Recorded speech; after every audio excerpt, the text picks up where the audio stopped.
Luit International Academy, Bokaghat. Represent about our ex-MLA Sri Jiten Gogoi sir.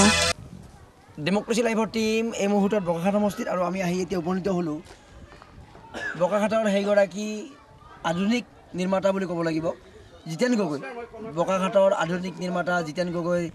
সপনৰ এখন বিদ্যালয় Luit international একাডেমীত আছোঁ তেওঁ 2014 স্থাপন কৰিছিলে আমি এতিয়া বিদ্যালয়খনৰ ভিতৰত প্ৰৱেশ কৰিম আৰু এগৰাকী ৰাজনীতিক এগৰাকী সমাজকৰ্মী লুইট ইণ্টাৰনেশ্যনেল একাডেমী আৰু বিভিন্ন পৰিৱেশ দেখুৱাইছোঁ সেউজীয়াৰে চৌপাশ নিৰ্মাণ কৰিবলৈ প্ৰয়াস কৰিছে এখন বিদ্যালয়ৰ আদৰ্শ পৰিৱেশ শিক্ষাৰ পৰিৱেশৰ লগে লগে সেই বিদ্যালয়খনৰ চৌপাশত থকা যি সেউজীয়া এই সেউজীয়া ছাত্ৰ ছাত্ৰীসকলক যথেষ্ট উৎসাহিত কৰে সেই পৰিৱেশ আমি দেখুৱাবলৈ প্ৰয়াস কৰিছোঁ এখন যেন বিদ্যালয় নহয় ইয়াত যেন এখন সেউজীয়া নগৰী এখন গঢ়িবলৈ প্ৰয়াস কৰিছে আৰু এই পবিত্ৰ শিক্ষানুষ্ঠানৰ পৰা আমি কিছু কথা ক'বলৈ প্ৰয়াস কৰি মাইক্ৰফোন মই শংকৰ বাগৰাৰীক দিম দাদা আপোনাৰ আচল কথা জনাইছোঁ যে এখন বিদ্যালয় নহয় ইয়াত যেন আপুনি সেউজীয়া নগৰী এখন কৰিছে যে শিক্ষাৰ লগতে এটা সেউজীয়াৰে কৰা এটা পৰিৱেশ থাকে ছাত্ৰ ছাত্ৰীৰ মনৰ যিটো উৎসাহ এইবিলাক কথাও চিন্তা কৰি এই বিদ্যালয়খন নিৰ্মাণৰ কাহিনীখিনি বা উদ্দেশ্যখিনি অকণমান জানি লওঁ আচলতে গোটেই কথাবোৰ হ'ল কি শিক্ষাৰ অনুষ্ঠানবিলাকত এটা পৰিৱেশ লাগে পৰিৱেশ অকল শৈক্ষিক পৰিৱেশ এটা দিবলৈ হ'লে প্ৰাকৃতিক পৰিৱেশো প্ৰয়োজন আছে গতিকে সেইকাৰণে প্ৰাকৃতিকভাৱেও ইয়াক সুন্দৰ কৰিবলৈ চেষ্টা কৰিছোঁ আজি যিমানখিনি আৰু কৰিবলৈ মন আছে ইমানখিনি এতিয়ালৈকে কৰিব পৰা নাই তথাপিও আপোনালোকে নিশ্চয় দেখিছে কণ কণ ছাত্ৰ ছাত্ৰীবিলাক এইবিলাকেই এখন সেউজীয়া ফুলনিৰ দৰে গতিকে সিহঁতক আমি কিমান সুন্দৰভাৱে ৰাখিব পাৰোঁ আৰু ইয়াত এটা পৰিৱেশ দিবলৈ চেষ্টা কৰিছোঁ বিদ্যালয়খনৰ বিষয়ে কোন কোন শ্ৰেণী আছে কিমান শ্ৰেণী আছে আৰু আৰম্ভণি পৰা 2014 চনত স্থাপন কৰিছিলে তেতিয়াৰ পৰা এতিয়ালৈকে ইয়াত কেনেকুৱা পৰিৱৰ্তন কেনেকুৱা ছাত্ৰ ছাত্ৰীৰ আগ্ৰহ কেনেকুৱা ইম্পেক্ট কেনেকুৱা ৰিজাল্ট ইয়াত আমাৰ 100% ৰিজাল্ট আৰু কথা হ'ল কি আমি 0 to এইবাৰ 8 হৈ আছে অহা শিক্ষাবৰ্ষত 9 আৰম্ভ হ'ব আমি 0ৰ পৰা আৰম্ভ কৰিছোঁ আমি 0 to 4 আৰম্ভ কৰিছিলোঁ এতিয়া এইবাৰ 9 পাব গতিকে ছাত্ৰ ছাত্ৰীসকল আচলতে আমি একমেণ্ট কৰিব পৰা আমাৰ বিল্ডিঙৰ আমি বনাই আছোঁ এইকেইটা আচলতে স্কুল বিল্ডিং বুলি বনোৱা নাছিলোঁ কেৱল বকাঘাটৰ ছাত্ৰ ছাত্ৰীয়ে নে বকাঘাটৰ বাহিৰৰ ছাত্ৰ ছাত্ৰীও আছে কিন্তু আমি ইয়াত মানে কি আমাৰ ইয়াৰ পৰা বকাঘাট সমষ্টিৰ প্ৰায় কাজিৰঙাৰ পৰা বাদুলিৰ পৰালৈকে আছে ছাত্ৰ ছাত্ৰী বাকীখিনি আৰু ইম্পেক্টফুল এডুকেশ্যন বা কিবা এটা প্ৰেক্টিকেল এডুকেশ্যন কিবা ডিফাৰেণ্ট আছে নেকি বেলেগ বিদ্যালয়তকৈ এইটো ডিফাৰেণ্ট থাকিবই কাৰণ আমি কৃষিক মূল শিক্ষাৰ আধাৰ হিচাপে লৈছোঁ কাৰণ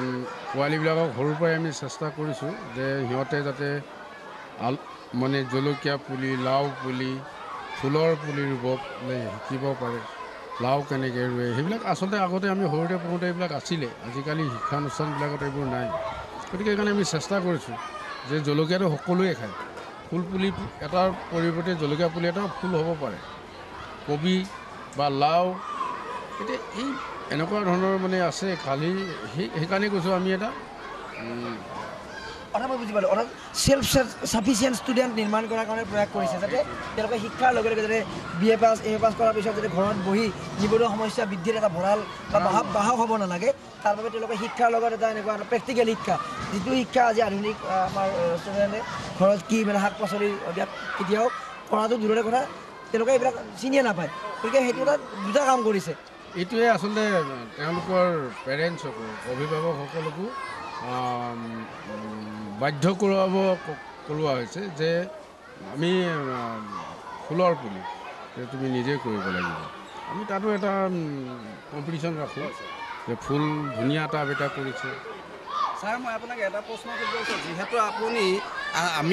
যিহেতু আমাক সময় দিছে 2-3 ঘণ্টা আমি কাকো চাঙি ধৰি ইমানখিনি আমি ঘূৰিছোঁ আপুনি ইয়াৰ ব্যস্ততাৰ মাজতে আপুনি কেনে ৰাজনৈতিক পথাৰখনলৈ আপুনি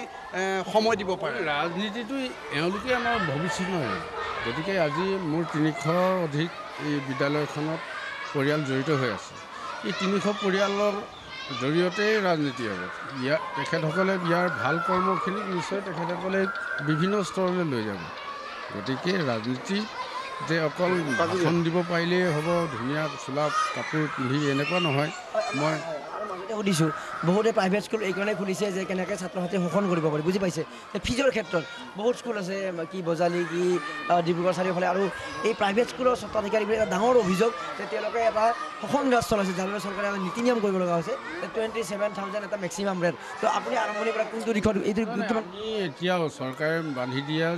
নিয়মতকৈ আমাৰ তলতে আছে। আৰু কিছুমান বহুত মেধাৱী ছাত্ৰ ছাত্ৰীক আমি মানে ফ্ৰী অফ কষ্টো আমি পঢ়াইছোঁ। বাকী আমাৰ যিবিলাক ষ্টাফ আছে তেওঁলোকৰতো 50%। বাকী আজিৰ তাৰিখত আমাৰ আন স্কুলতকৈ ফিজ ষ্ট্ৰাকচাৰটো বহুত কম, কিন্তু পৰৱৰ্তী সময়ত বাঢ়িব। আমি বহুত ধৰণৰ ইয়াত